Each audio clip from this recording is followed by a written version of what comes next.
चलो भाई, पेपर दे आए तुम लोग? आज भारत बंद के चक्कर में बहुत लोगों के मैसेज आए कि पहुंच नहीं पाए। पेपर का स्तर देखा तुम लोगों ने? आसान तो था, पर ना तो एनिमल हस्बेंड्री आई थी और हिस्ट्री कितनी ज्यादा आ गई। हिस्ट्री बहुत ज्यादा तैयार, आधे लोग तो कर ही नहीं रहे थे। जो पेपर मैंने देखा उसमें हिस्ट्री का मिडिएवल इंडिया काफी पूछ लिया था, मॉडर्न इंडिया भी आया और एंशिएंट के भी क्वेश्चन थे। साइंस की अगर मैं बात करूं, देखो अब अक्टूबर नवंबर पेपर ही पेपर हैं। अब जो इस बात को एनालाइज नहीं करता वो कभी पास होगा ही नहीं। पेपर जितने लगातार हुए हैं ना, उनमें हिस्ट्री का एक भी क्वेश्चन नहीं आ रहा था, लेकिन कल एसआई के पेपर में हिस्ट्री की भरमार थी।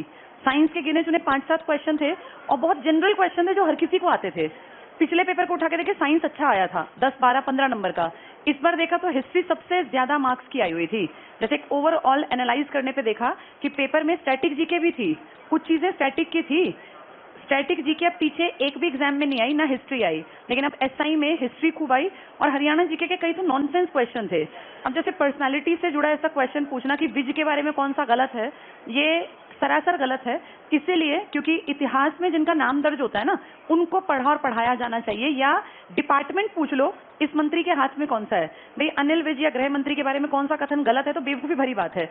एक क्वेश्चन तराइन और तरावड़ी, इंग्लिश में तराइन को ही तरावरी लिखते हैं। तराइन और तरावरी एक ही चीज है, दोनों अलग अलग ऑप्शन दे रखे हैं।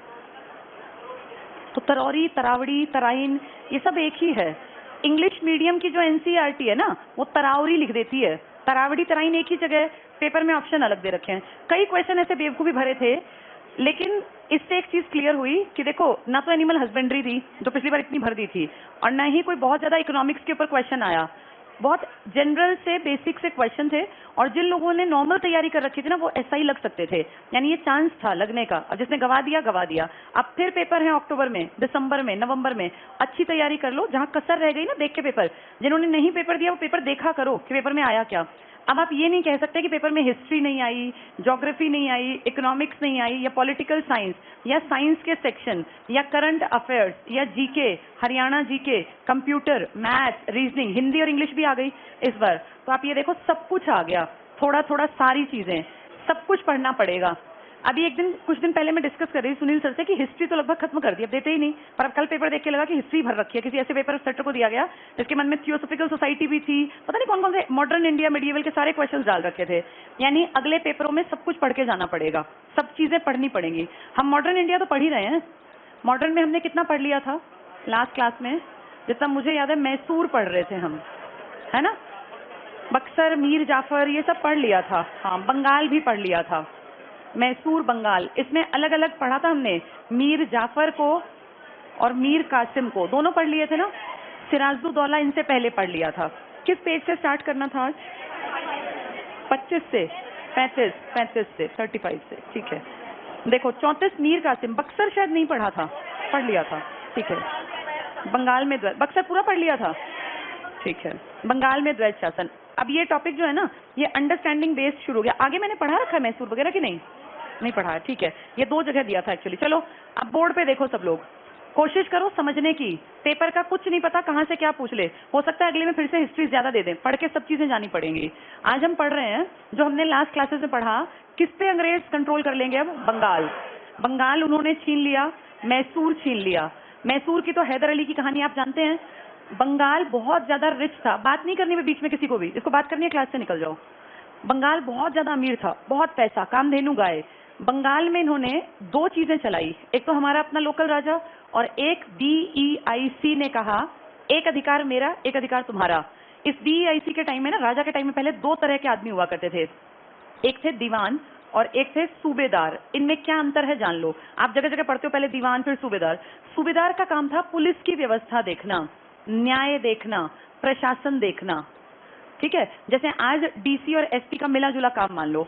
और दीवान का सारा काम था पैसे से जुड़ा, टैक्स कहाँ से आएगा, कितना आएगा, किसका टैक्स माफ करना है, किसके टैक्स डबल लेना है, क्योंकि दोआब का इलाका है सारा बंगाल के आसपास का। ये अलग अलग काम थे। पैसे का काम दीवान देखता था और पुलिस, न्याय, प्रशासन का सूबेदार। बंगाल में द्वैध शासन का मतलब है, पहले इस DEIC ने सबसे पहले कहा हम दीवानी लेंगे।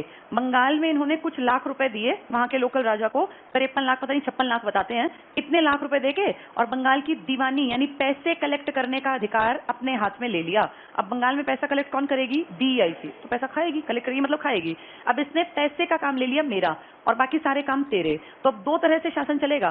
पैसे वाले आदमी वीआईसी के हैं और काम करने वाले सारे आदमी राजा के।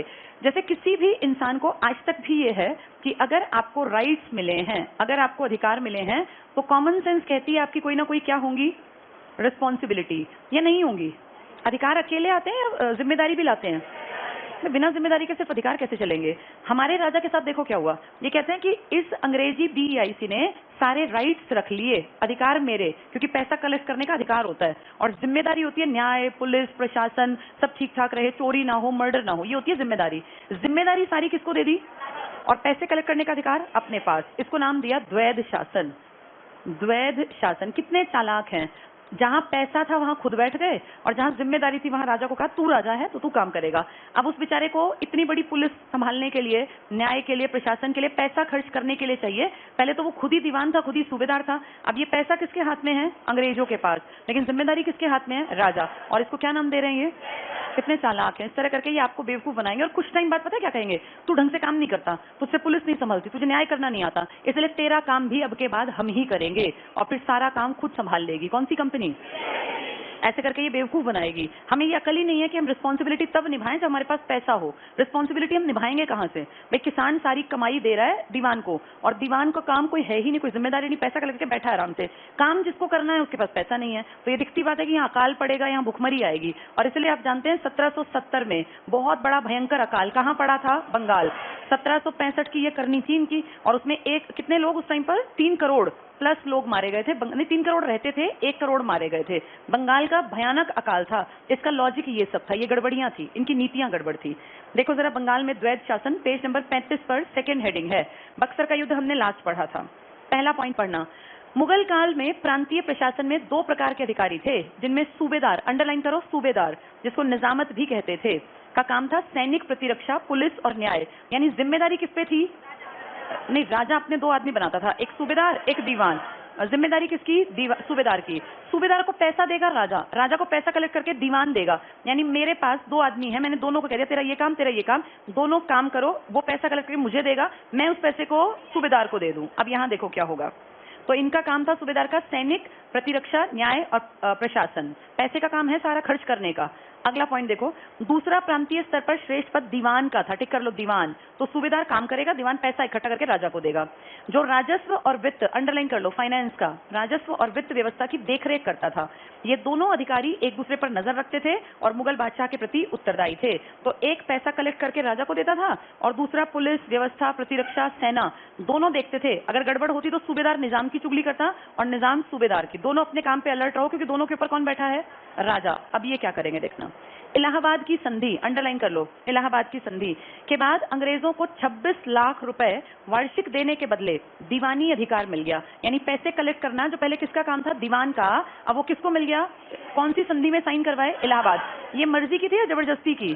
क्योंकि हार गए थे आपके 3 राजा। कौन कौन? मुगल बादशाह शाह आलम सेकंड, बंगाल का मीर कासिम और अवध का शुजाउद्दौला। तो जो कहेंगे लिखेंगे। अब वो लिखते हैं कि तुम्हें कितने रुपए, हम तुझे कितने? 26 लाख। इसके बदले सारे बंगाल की दीवानी हमारी, और उसको साइन करने पड़े। ये टिक कर लो। दीवानी अधिकार 53 लाख रुपए बंगाल के नवाब को देकर निजामत का अधिकार, यानी निजामत के लिए उसको ज्यादा पैसा। कितने लाख रुपए दिए? 53 लाख।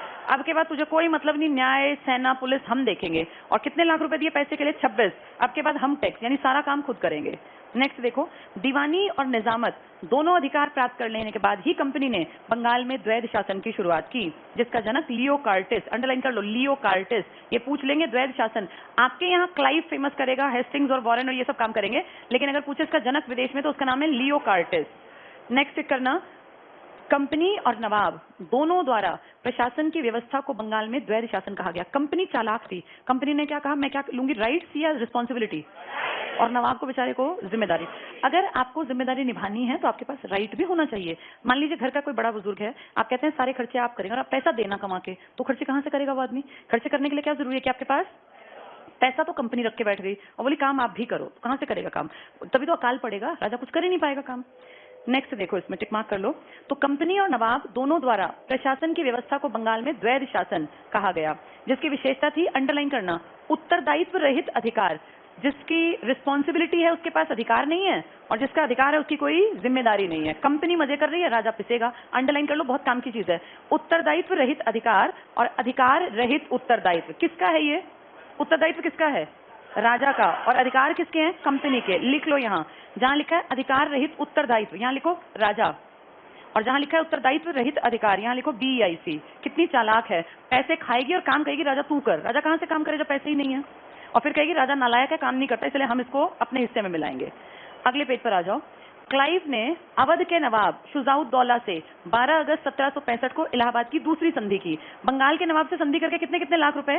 26 लाख और 53 लाख। 26 लाख लेके बोले कि हम यहाँ पे दीवानी, पैसा हम, और 53 लाख लेके बोले इसका काम भी हम। बाद में कहेंगे राजा तू देख प्रशासन को, फिर वो हार जाएगा।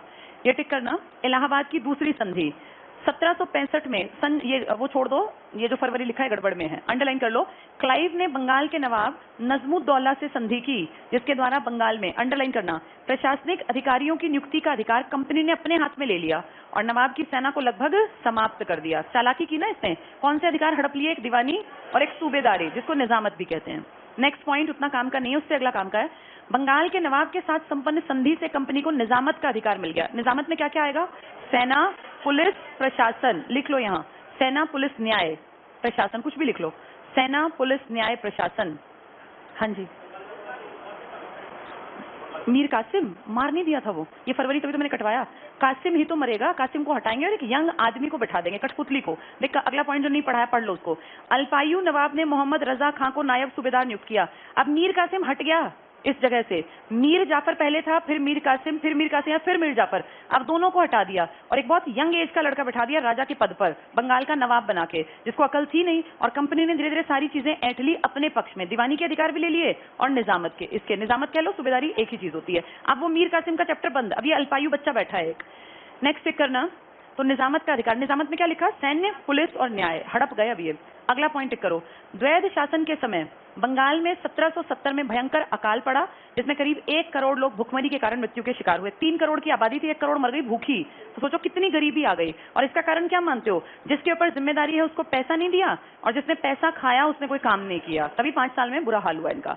नेक्स्ट टिक करना, 2 पॉइंट उतने काम के नहीं है, लास्ट पॉइंट टिक कर लो। 1767 में क्लाइव के इंग्लैंड लौटने पर वहां की सरकार ने उसे लॉर्ड की उपाधि दी। तो आप सोचो यहाँ लोग भूख से मर गए, कितने लोग मर गए? 1 करोड़। इनकी नीतियों से, और वहां जब गया तो उन्होंने क्या कहा कि ये हम सबका लॉर्ड, और हर एक के नाम के आगे क्या? लॉर्ड मतलब भगवान होते हैं ना, हर एक के नाम के आगे लॉर्ड लगा। कितनी इज्जत मिली क्लाइव को, जिसने आपका बंगाल बैठा दिया, खत्म कर दिया उसको इंग्लैंड में। नेक्स्ट है मैसूर। मैसूर तो हमने पढ़ा हुआ था, यहां से नहीं पढ़ा शायद, है ना, पीछे पढ़ा था। तुम्हें मैसूर सारा पता है। बताओ मैसूर में कौन सा शहर बसाया था? डिंडीगुल। किसने बसाया था? हाँ, हैदर अली कोई राजा का लड़का था क्या? बहुत नॉर्मल से परिवार का। किसमें भर्ती हुआ था? सेना। और धीरे धीरे क्या बन गया? सेनापति। इसको किस चीज की अच्छी नॉलेज थी? अस्त्र शस्त्र की। इसने आधुनिक शस्त्रागार यहीं तो बनवाया था। अनपढ़ था लेकिन प्रशासक बहुत अच्छा था। सारी बातें इसमें देखो। मैसूर। तालीकोटा का निर्णायक युद्ध, किस किस के बीच है तालीकोटा का? तालीकोटा, राक्षसी तांगड़ी, विजयनगर और बहमनी। ये पता है तुम्हें विजयनगर बहमनी क्या थे? विजयनगर बहमनी एक पागल राजा था ना, MBT, मोहम्मद बिन तुगलक। उसके टाइम में यहाँ 2 राज्य विकसित हो गए थे तुंगभद्रा नदी के आसपास। ऊपर वाले का नाम था बहमनी और नीचे वाले का नाम था विजयनगर। विजयनगर हिंदू राज्य था और ये मुस्लिम। बहमनी बहमन शाह, जिसका नाम था बहमन शाह, एक और नाम भी था उसका, क्या बोलते थे उसको? हाँ, हसन गंगू, बहमन शाह। और ये हरिहर और बुक्का। ये 1333 में बना, नहीं 36 में, और ये 1347, 11 साल बाद में ये आपस में खूब लड़े मरे, बहुत बुरा हाल किया। कृष्णदेव राय के टाइम की घटनाएं हैं, वो यहीं का राजा था। फिर ऐसा हुआ कि इसके 5 टुकड़े बन गए और इन 5 में से 4, बरार को छोड़ दो, बीदर, गोलकुंडा, अहमदनगर, बीजापुर, इन सब ने मिलकर इस पे अटैक किया और इसको खत्म कर दिया। और यहाँ पे खत्म करने के कारण जो युद्ध फेमस है वही युद्ध है तुम्हारा तालीकोटा। उसी को आप कह देते हो राक्षसी तांगड़ी। ये पेपर में आता है। ये युद्ध किस किस के बीच था? विजयनगर और बहमनी साम्राज्य। यहाँ लिख लो, तालीकोटा के पास राक्षसी तांगड़ी, विजयनगर। और ये ना मध्यकाल हमने पढ़ा नहीं है, उसमें है चैप्टर, ये मध्यकाल पढ़ेंगे उसमें आ जाएगा। चलो पढ़ो आगे। तालीकोटा का निर्णायक युद्ध के अवशेषों पर जिन स्वतंत्र राज्यों का उदय हुआ उनमें मैसूर एक प्रमुख राज्य था। 18वीं सदी में मैसूर पर वाडियार लिखा है, वाडियार। ये वाडियार एक ही है, ये कमजोर थे बाद में। वाडियार वंश पर ध्यान रखना, मैसूर में कौन सा वंश राज कर रहा था? वाडियार। इसके बाद इसमें राजा का नाम इंपॉर्टेंट नहीं है, कमजोर था बेहद। एक पॉइंट छोड़ के अगला टिक करना। मैसूर इस समय मराठों और निजाम के बीच संघर्ष का कारण बना। तुम्हें मैंने इनकी लोकेशन दिखाई हुई है, एक बार फिर देख लो, पहले डिटेल से पढ़ा रखा है ये। यहाँ कौन लोग थे? मराठे। और इस तरफ कौन थे? निजाम। और इस तरफ क्या था? ये मैसूर। उस टाइम कर्नाटक नीचे की तरफ था और ये फिर उड़ीसा का रास्ता था ही। अब मैसूर को ये दोनों टक्कर देंगे। और हमें ये याद है कि मराठे बहुत ताकतवर थे, उत्तर भारत तक राज करने की कोशिश, वो तो एक युद्ध हो गया था, कौन सा? पानीपत का दूसरा, जिसमें ये बुरी तरह हारे। नहीं तो साउथ की तरफ मराठे निजाम किसको नहीं उभरने देना चाह रहे थे? मैसूर। लेकिन मैसूर का हैदर अली बहुत इंटेलिजेंट है, ये दोनों को समझा बुझा के अपना काम बनाएगा और दोनों के बीच में इसने अपनी एक आइडेंटिटी बना ली। ये टिक कर लो, मैसूर इस समय मराठों और निजाम के बीच संघर्ष का कारण बना। नेक्स्ट पॉइंट की सेकंड लाइन टिक करना, हैदर अली को सैनिक अधिकारी बनाया। पहले छोटी सी एंट्री सेना में। नेक्स्ट भी टिक करना, 1755 हैदर अली डिंडीगुल का फौजदार। सन नहीं आएगा, डिंडीगुल इंपॉर्टेंट है। फिर अगला, मैसूर की राजधानी श्रीरंगपट्टनम। नेक्स्ट टिक करना काम का पॉइंट, 1761 हैदर अली के पास मैसूर की समस्त शक्ति केंद्रित हो गई। हैदर अली ने डिंडीगुल में फ्रांसीसियों के सहयोग से एक शस्त्र कारखाने की स्थापना की। आधुनिक शस्त्रागार डिंडीगुल में किसने बनाया था? हैदर अली। और इसका बेटा कौन है? टीपू सुल्तान। ये किस देश के साथ बहुत अच्छा रिश्ता रख रहे हैं? फ्रांस।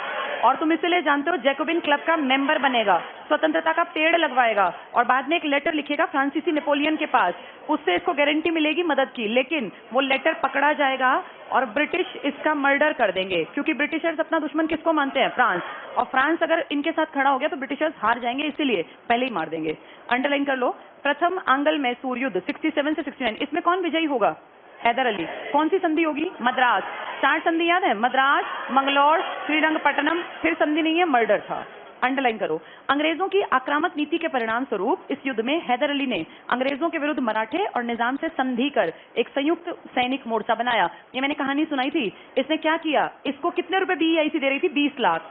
इसको इसने कितने दे दिए? 35 लाख। लड़ने ही नहीं आया, निजामों को भी अपने फेवर में कर लिया। किसने समझदारी की? है हैदर अली ने। आगे पढ़ना, इसको सिर्फ पढ़ लो, टिक मत करना। हैदर अली के नेतृत्व वाले मोर्चे ने अंग्रेजों के मित्र राज्य था कर्नाटक, आज वाला नहीं, तब अलग कर्नाटक था, पर आक्रमण किया, पर तिरुवन्नमलाई संगम में पराजित हुए। ये नहीं पूछेंगे, अगले पेज पे आ जाओ, दोनों काम के पॉइंट। हैदर ने मंगलौर पर आक्रमण कर बंबई से आई प्रशिक्षित अंग्रेजी सेना को पराजित कर मद्रास तक पीछे धकेल दिया। मद्रास में क्यों भागे ये लोग? मद्रास इनका प्रेसिडेंसी इलाका था, 3 प्रेसिडेंसी बनाई थी ना, मद्रास, बंगाल और बंबई, वहीं पर। ये पॉइंट काम का। अगला पॉइंट बहुत ज्यादा काम का, 1769 में अंग्रेजों ने हैदर अली की शर्तों पर मद्रास की संधि की, जिसके अनुसार दोनों पक्षों ने एक दूसरे के जीते हुए क्षेत्र लौटा दिए। और कौन हारा था इसमें? अंग्रेज। अंग्रेजों ने कहा हम तुम्हारी मदद करेंगे नहीं, लेकिन लिखित में दिया। दूसरा आंग्ल मैसूर युद्ध कितने साल चला? 4 साल। किसका मर्डर बीच में हो गया? हाँ, मर्डर तो क्या था? नेचुरल डेथ थी, मारा नहीं था। फिर किसने काम संभाला? टीपू ने। लेकिन अंग्रेजों को पता नहीं चली थी ये बात। फटाफट टिक करना, 1773 में अंग्रेजों द्वारा मैसूर में स्थित फ्रांसीसी अधिकार। अब अंग्रेज किसकी बस्तियां लूटना चाहते हैं? फ्रांसीसियों की। फ्रांसीसी किसके दोस्त हैं? मैसूर के। तो अगर फ्रांसीसी पे आक्रमण होगा तो कौन जागेगा? मैसूर। वही कारण देखो, अंग्रेजों द्वारा मैसूर में स्थित फ्रांसीसी अधिकार वाले माहे पर आक्रमण कर अधिकार कर लेना हैदर के लिए एक खुली चुनौती थी। हैदर ने क्या माना? अगर फ्रांसीसी कंपनी के ऊपर अटैक हुआ तो मतलब ये मेरा दोस्त है, दोस्त पे हमला तो मुझ पे हमला। किसने मान ली ये बात? हैदर अली ने। हैदर पे डायरेक्ट अटैक नहीं हुआ, अटैक किस पे किया इन्होंने? माहे। माहे किसका अधिकार है? फ्रांसीसियों का। अगला पॉइंट अंडरलाइन करो, 1780 में हैदर अली ने कर्नाटक पर आक्रमण कर दिया। कर्नाटक किसका दोस्त है? BIC का। अब देखो, दोस्तों पे आक्रमण हो रहा है। BIC किस पे आक्रमण कर रही है? फ्रांसीसी बस्ती, जो किसकी दोस्त है? मैसूर की। मैसूर किस पे अटैक कर रहा है? कर्नाटक, जो किसका दोस्त है? BIC का। अंडरलाइन कर लो ये। हैदर अली ने कर्नाटक पर आक्रमण कर द्वितीय आंग्ल मैसूर युद्ध की शुरुआत की। आगे बस पढ़ लो, जिसमें हैदर ने अंग्रेज जनरल बेली को बुरी तरह हराया और अर्काट पर अधिकार कर लिया। नेक्स्ट भी बस पढ़ लो, 1781 में आयरकूट ने पोर्ट्रोनोवा के युद्ध में हैदर को पराजित किया, लेकिन इसका तत्कालिक कोई लाभ नहीं मिला। नेक्स्ट अंडरलाइन करना, 1782 हैदर ने एक बार फिर अंग्रेजी सेना को पराजित किया, लेकिन युद्ध क्षेत्र में घायल हो जाने के कारण दिसंबर 1782 को हैदर अली की मृत्यु हो गई। नेक्स्ट भी टिक करना, हैदर अली की मृत्यु के बाद उसका पुत्र टीपू सुल्तान ने युद्ध जारी रखा। नेक्स्ट पॉइंट टिक कर लो, ये काम का। 84 में दोनों पक्षों में मंगलौर की संधि संपन्न हुई, जिसके तहत दोनों पक्षों ने एक दूसरे के जीते हुए प्रदेशों को वापस कर दिया। लेकिन क्या माना जाता है कि इसमें थोड़ा कमजोर कौन पड़ गया था? टीपू सुल्तान। हारा नहीं है लेकिन थोड़ा कमजोर पड़ा। नेक्स्ट है टीपू सुल्तान, 1782 से काम संभाला और कब इसका एंड हुआ? 99। दूसरे युद्ध के बीच में आया, चौथे में इसको मार डाला। पहला पॉइंट टिक करना। 1782 में अपने पिता हैदर अली की मृत्यु के बाद टीपू मैसूर की गद्दी पर बैठा। राजनीतिक दूरदर्शिता में अपने पिता हैदर के बराबर था। वो एक पढ़ा लिखा योग्य शासक था। पिता क्या थे? अनपढ़। वो समझदार थे, ये पढ़ा लिखा भी था। अंडरलाइन रखो, अरबी, फारसी, उर्दू, कन्नड़ भाषाओं का ज्ञाता। नवीन प्रयोग किए, नई मुद्रा चलाई, नई मापतौल की इकाई बनवाई, नया संबत चलवाया। टीपू ने सुल्तान की उपाधि धारण की और 1787 में अपने नाम के सिक्के भी चलवाए। ये बड़ी बात है ये। नेक्स्ट पॉइंट, टीपू द्वारा जारी सिक्कों पर हिंदू देवी देवताओं के चित्र। मैंने बताया था, बहुत लोग कहते हैं कि ये जल्लाद था, हिंदुओं से चिढ़ता था, लेकिन कुछ लोग कहते हैं नहीं, ऐसा नहीं था। नेक्स्ट चेक करना, टीपू सुल्तान ने श्रृंगेरी के जगत गुरु शंकराचार्य के सम्मान में मंदिरों की मरम्मत हेतु धन दान दिया। तो क्या कहोगे, ये कई लोग कहते हैं दक्षिण का औरंगजेब है। क्या इस बात से लग रहा है औरंगजेब? नहीं, ये ठीक था, कुछ लोग फिर भी कहते हैं। टीपू पहला भारतीय शासक था, अंडरलाइन कर लो, जिसने अपनी प्रशासनिक व्यवस्था में पाश्चात्य प्रशासनिक व्यवस्था का मिश्रण किया। इसके पिताजी भी सोचते थे लेकिन वो कर नहीं पाए। किसने अपने सारे तौर तरीके फ्रांसीसियों जैसे बनाए? टीपू ने। ये पहला था ऐसा। नेक्स्ट चेक करना, फ्रांसीसी क्रांति से प्रभावित। फ्रांसीसी क्रांति कब हुई थी? 1789 में। और ये राजा कब बना? 1782 में। तो इससे प्रभाव था उसका, लिख लो यहाँ 1789 से प्रभावित टीपू ने श्रीरंगपट्टनम, क्या है इसकी ये राजधानी, में जैकोबिन क्लब की स्थापना की और उसका मेंबर बना। किसने बनाया था जैकोबिन क्लब? कहां पर? रॉबर्सपियरे ने। मैकमिलन रॉबर्सपियरे उसका नाम था पूरा, रॉबर्सपियरे, मैकमिलन रॉबर्सपियरे। इसने कहां बनाया, कौन सा क्लब? Jacobin club. कहां बनाया था ये इसने बनाया था फ्रांस में। और ये बनाया था उस क्रांति के बाद। कौन सी क्रांति? 1789, फ्रांसीसी क्रांति। इस क्रांति ने 3 कौन से शब्द दिए थे? समानता, स्वतंत्रता और बंधुत्व। इसने राजा का मर्डर कर दिया था, बताया था, लुई 16वां, इसका मर्डर करके, और गरीबों ने अपना क्लब बनाया। सब गरीब लोग थे इसमें, जो बिल्कुल निचली स्तर पे थे। ये क्लब बना था जैकोबिन क्लब। इसमें मोची, कोई कपड़े सिलने वाला, बिल्कुल गरीब किसान, ये सब लोग थे। तो ये रॉबर्सपियरे लिख लो यहाँ। नेक्स्ट चेक करना, इसने अपने लोकल लेवल पे कहा था अपने कि मैसूर का एक संबत होगा, जैसे अपनी मुद्रा होगी, लेकिन वो फेमस नहीं हो पाया क्योंकि टिक नहीं पाया ना। कोई भी राजा जब बनता है ना, हर राजा पुराने टाइम में, हम एंशिएंट इंडिया जब पढ़ते हैं तो लगभग सारे राजा, जो बड़े राजा होते थे, वो क्या चलाते थे? संबत। कनिष्क को देख लो, चंद्रगुप्त मौर्य को देख लो, चंद्रगुप्त गुप्त को देख लो, सबने अपने नाम के संबत चलाए। तो जो टीपू था ना, ये महत्वाकांक्षी था। जब इसके हाथ में कमान आई, कौन से सन में? 1782। तो इसने कहा कि भाई ये सन हमेशा याद रखा जाए क्योंकि इसकी सोच बहुत ऊंची थी। लेकिन इसका संवत जो इसने चलाया था वो फेमस नहीं हो पाया। कोई राजा टिकेगा या उसके बच्चे आगे टिकेंगे तभी बात बनेगी ना। चंद्रगुप्त के पूरे वंश का ट्री पढ़ते हैं हम, चंद्रगुप्त, बिंदुसार, उसके बाद फिर आगे ढेर, मौर्य के भी और उस अगले वाले के भी, समुद्रगुप्त वाले के भी और बिंदुसार के भी। उनके ना खानदानों ने, उनकी फैमिलीज ने उस सन को जो चलाया था कैरी ऑन रखा, हिस्ट्री की किताबों में आ गया। लेकिन टीपू को आप जानते हैं, इसके 2 बेटे थे और दोनों को किसने पकड़ लिया था? अंग्रेजों ने, अल्प आयु में। उसके बाद ये मर गया, फिर तो उनका कठपुतली शासक बैठा, फिर इसके परिवार का कुछ नहीं पता, इसका खानदान खत्म हो गया। सेम ऐसे ही टीपू की कहानी तुम्हें मराठे शिवाजी जैसी नहीं लग रही? शिवाजी के साथ क्या हुआ था? इनकी 1-2 पीढ़ी बाद शिवाजी के परिवार से ताकतवर कौन बन गए थे? पेशवा। इंडिया की सबसे बड़ी दिक्कत यही है, आप आपस में इतने लड़े, लायकियत थी सब में, लेकिन इनकी अगली पीढ़ियों से पहले ही फूट पड़ गई, मर कट गए, लड़ने लगे, इसलिए इनके वंश नहीं चल पाए। और यही कारण है कि संवत आपको इस टाइम पे नहीं मिलते। मॉडर्न में आपके संवत को कोई इंपॉर्टेंस नहीं मिली। उनमें से एक संवत इसने चलाया पर वो फेमस नहीं हो पाया। अगला टिक कर लो इसमें। फिर भी इसने काम बहुत किया इस लड़के ने। जैकोबिन क्लब हो गया। अगला पॉइंट, अपनी राजधानी में फ्रांस और मैसूर की मैत्री का प्रतीक कौन सा पेड़ लगाया? हाँ, ये हर जगह लगाते हैं। जो फ्रांस का दोस्त था वो स्वतंत्रता का पेड़, tree of freedom. Next check करना, टीपू सुल्तान ने अपने समकालीन विदेशी राज्यों से मैत्री संबंध बनाने, पढ़ा लिखा था ना, विदेशियों को लेटर लिखता था, और अंग्रेजों के विरुद्ध उनकी सहायता प्राप्त करने के लिए, नेक्स्ट लाइन पढ़ लो, अरब में, कस्तुनतुनिया में, वर्साय में, काबुल में और मॉरिशस में दूत मंडल भेजा। यानी ये अपने यहाँ से 5-5, 10-10 आदमियों की टुकड़ियां भेजता था कि तुम जाओ अरेबियन कंट्रीज में और हमारे बारे में बताओ उनको, जो इनके दुश्मन हो उनसे हाथ मिला लो। इसका सबसे बड़ा दुश्मन कौन था? ब्रिटिशर्स का, फ्रांसीसी। तभी तो जैकोबिन क्लब और ये स्वतंत्रता सब चल रहा है। नेक्स्ट भी टिक करना, टीपू ने एक नौसेना बोर्ड का गठन किया। इसने जहाजी बेड़े बना लिए थे उस टाइम पर। नौसेना बोर्ड, मंगलौर, मोलिदाबाद, गाजियाबाद, पोत निर्माण घाट, ये डबल टिक कर लो, साउथ में बहुत स्ट्रांग पकड़ पानी पे किसी की नहीं थी। और याद करो जहांगीर ने भी कहा था भाई मुझे नहीं पता, पानी के बारे में पुर्तगालियों से पूछना, यानी आपकी कोई कमांड थी नहीं। लेकिन आपके देश के किसने पानी पे ताकत बनाई? टीपू सुल्तान। नहीं तो आप तो 1498 के बाद पानी को भूल ही गए थे। अकबर भी याद है अपने परमिशन लेटर चिपकवाता था, जहांगीर ने कहा मुझे नहीं पता, किससे पूछ के व्यापार करना? पुर्तगाली। यानी आपके बादशाह जिनके लिए किताबें लिखी हैं, झूठा सच्चा जैसा भी इतिहास है, उन लोगों ने पानी में कभी कोशिश नहीं की। और ये आदमी जिसका छोटा सा एक एरिया है, इसने पानी के लिए अपने बेड़े बना लिए, इतने सारे जहाजी बेड़े की अटैक करना पड़े तो बीआईसी को नीचे से भगा दें, इतना ताकतवर था। ये अंडरलाइन कर लो। नौसेना बोर्ड का गठन किया, पोत निर्माण घाट स्थापित किए, देशी और अंतर्देशीय व्यापार को बढ़ावा देने के लिए इसने गुमाश्तों की नियुक्ति व्यापारिक केंद्र मस्कट, इसका लेटर कहां पकड़ा गया था? मस्कट में, तभी इसको मार दिया था। और इसने अलग अलग देशों में की। यानी ये व्यापार से क्या कमाना चाहता था? मुनाफा, और मुनाफा होगा तो सेना बढ़ाना पॉसिबल होगा। अगले पेज पर आ जाओ। टीपू ने जमींदारी व्यवस्था को समाप्त कर दिया। तुम्हें याद है जब 1799 में अंग्रेज इनके एरिया में घुसे तो क्या कहा था उन्होंने कि यहाँ का किसान किसके मुकाबले? बंगाल के किसान या भारत के एवरेज किसान के मुकाबले ज्यादा रिच है। याद है तुम्हें ये वाली बात? यहाँ ये लोग घुसे हैं पूरी तरह से 1799 में, और ये उन इलाकों में घुस चुके हैं 1765 के बाद, इलाहाबाद की संधि।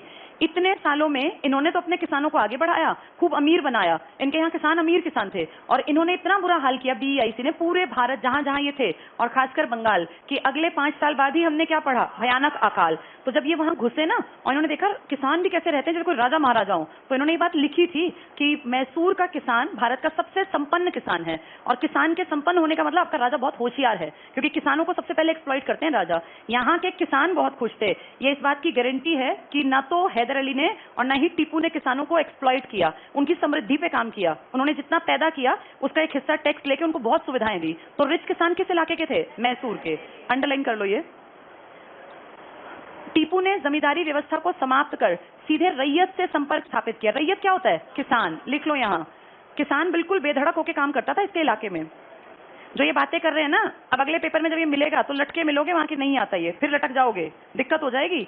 हिस्ट्री खूब सारी आई है, अगले पेपर में क्या पता फिजिक्स आ जाए, केमिस्ट्री आ जाए, हिस्ट्री आ जाए, हर चीज पढ़नी पड़ेगी अगर नौकरी की इच्छा है। जिनका बातों में ध्यान है ना वो पास नहीं होंगे, स्पष्ट बता दूं।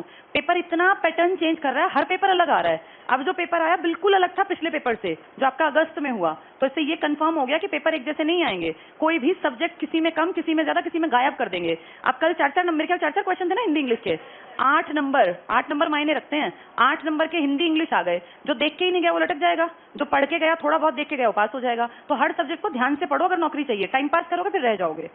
अगला देखो पॉइंट। तो रैयत से किसने संपर्क सीधा किया? टीपू सुल्तान ने। अब आ जाओ तीसरे आंग्ल मैसूर युद्ध पर, 1790 से 92। पहला पॉइंट टिक करना। अंग्रेजों ने तृतीय आंग्ल मैसूर युद्ध का कारण टीपू द्वारा अंग्रेजों के विरुद्ध फ्रांसीसियों से समझौता करना बताया। क्या बोले? तीसरा हम क्यों लड़ने आ रहे हैं? क्योंकि तूने किससे बातचीत की है? फ्रांसीसी। अगला पॉइंट पढ़ो। टीपू द्वारा त्रावणकोर पर आक्रमण करने के बाद अंग्रेजों ने, अंडरलाइन करो, अंग्रेजों ने मराठों और निजामों के साथ मिलकर टीपू को पराजित किया। अब हमारी सबसे बड़ी कमी क्या है कि हम लोग आपस में लड़ते हैं और किसकी मदद करते हैं? बीआईसी। ऐसा सेम सिचुएशन इसके पिताजी के साथ भी आई थी जब पहला युद्ध हुआ था। लेकिन उन्होंने क्या चालाकी की थी? इनको और इनको अपने पक्ष में कर लिया। ये टीपू नहीं कर पाया, और ये तिकड़ी आ गई इकट्ठी, ऊपर से बीईआईसी, बंबई में उनका था ही, यहाँ से मराठे, यहाँ से निजाम। जब 3 लोग अकेले अटैक करेंगे तो राजा तो घिरेगा ही, और इसीलिए इसकी राजधानी के अंदर घुस गए। कहां पर? श्रीरंगपट्टनम। इससे उस टाइम में 3 करोड़ 30 लाख रुपए लिए, और कहा अगर इतने रुपए नहीं दे सकता तो इसके दोनों बेटे जो अल्पायु थे इनको पकड़ के ले गए। राजधानी में से राजा के बेटे ले जाने का मतलब राजा की कोई आइडेंटिटी बची ही नहीं, अब बस वो खातने की तरफ है। इसने फिर भी कोशिश जारी रखी। ये घटना बता रही हूं मैं 1790 से 92 की। 8-9 साल बाद 1799 कौन सा युद्ध करेगा? ये चौथा। लेकिन इस टाइम में फिर ये मारा जाएगा। तीसरा टिक कर लो। तो तृतीय आंग्ल मैसूर युद्ध का कारण टीपू द्वारा अंग्रेजों के विरुद्ध फ्रांसीसियों से समझौता। अंडरलाइन करना। अंग्रेजों ने मराठों और निजाम के साथ मिलकर टीपू को पराजित किया, और फिर बाद में क्या ये छोड़ देंगे निजाम को? ये निजाम को भी खा जाएंगे, निजाम को सहायक संधि में गरीब बनाएंगे। नेक्स्ट टिक करना। 1792 टीपू और अंग्रेजों के बीच श्रीरंगपट्टनम की संधि हुई, जिसके अनुसार टीपू ने अपना आधा राज्य और 3 करोड़ रुपए हर्जाने के रूप में अंग्रेजों को दिए, और युद्ध हर्जाना चुकाने तक टीपू के पुत्र को अंग्रेजों के पास रखा गया। ये किसकी बहुत ज्यादा हार मानी गई? टीपू सुल्तान की। चौथे पे आ जाओ। चौथा आंग्ल मैसूर युद्ध 1799। पहला पॉइंट, इस युद्ध में टीपू ने नेपोलियन से सहायता लेने का प्रयास किया। नेपोलियन कहां राज कर रहा है? हाँ, नेपोलियन ने ना जैकोबिन को खत्म कर दिया था। ये जैकोबिन का भी साथी है और बाद में नेपोलियन तो मोनार्क टाइप का था ना, राजशाही टाइप का। उसने जैकोबिन को पूरी तरह जड़ से खत्म किया, लेकिन उसने अपने देश को आगे बहुत बढ़ाया, इसलिए कांटेक्ट में है ये नेपोलियन के। ये टिक कर लो। नेपोलियन से सहायता लेने का प्रयास किया। अंग्रेजों ने निजाम और मराठों से युद्ध में प्राप्त लाभ को 3 बराबर भागों में बांटने की शर्त पर गठबंधन किया। कितने चालाक हैं ये, फिर तीनों इकट्ठे हो गए और बोले मैसूर को खत्म करते हैं और जो इसके पास टोटल पैसा है उसका 1/3 तीनों खा लेंगे। नेक्स्ट टिक करना।